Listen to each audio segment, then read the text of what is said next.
पिया जोनी जका माए हो बट तोहर फिकर हमारा देही से जिया घबराए हो। ना चाही सोना चांदी ना चाही कार नजर के सामने रहो भतार हो नजर के सामने रहो भतार।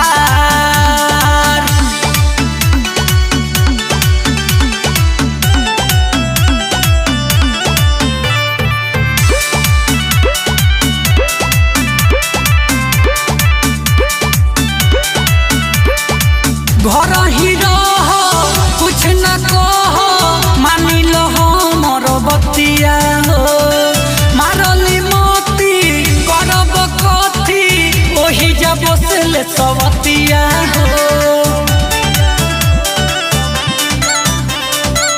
घर ही रह कुछ न कह मानी लो हमर बतिया हो मारली मोती करब कथी वही जब से सवतिया हो।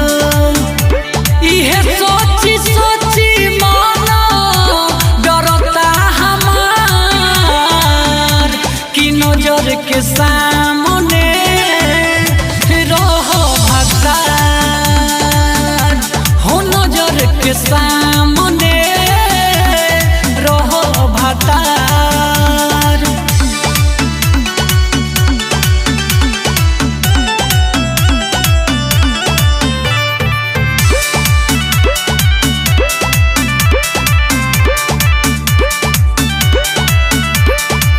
तोहरे लाई बाटे जवानी तोहरे पलुटाई बहो श्याम सुंदर सैया सुन जिनगी संग ही बिताई बहो।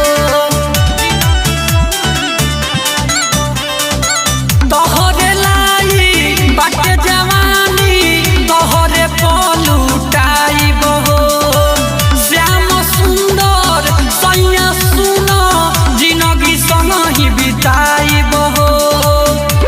दुनु जान मिलके खूबे कोइले जाई प्यार कि नजर के सामने रहो भतार कि नजर के सामने